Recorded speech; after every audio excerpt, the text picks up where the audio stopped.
দেখতে পাচ্ছেন কুলের গার্টিং করছি। কুলের গার্টিং করার আগে এরকম একটা চাকু লাগবে। এগুলা বীজ থেকে হয় এলা গাছ। গাছ নিয়ে নিলাম, একটা করে উপর থেকে কেটে নিলাম।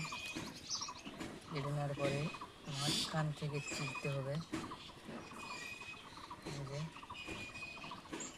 চিরে নেওয়ার পরে এটা হলো হাইব্রিড কুলের ডাল, ভারত সুন্দরী বলি এটাকে আমরা।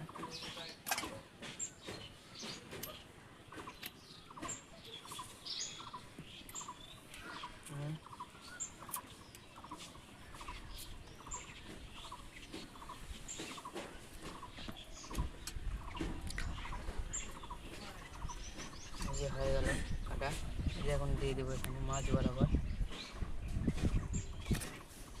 মাছ বরাবর লাগার পরে এরকম পলি নিতে হবে।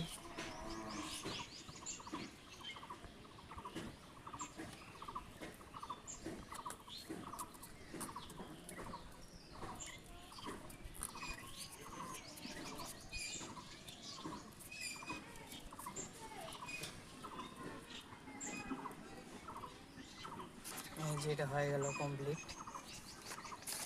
এই গাছটা আমি এখন নিয়ে যাবো, এই যেখানে এখানে নিয়ে এসো, এখানে আসো। এই গাছটার আগে দেবো এই কাপড়, আর এগুলো গার্টিং করা আছে।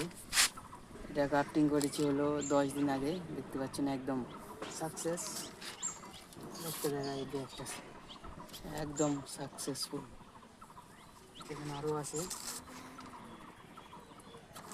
এগুলো কেবল ফুটিচ্ছে, কেবল 10-15 দিন হয়ে বয়স। আর এখানে আছে 1 মাস আগে বয়স, একদম চারা। এই সাইডে আছে গাছ।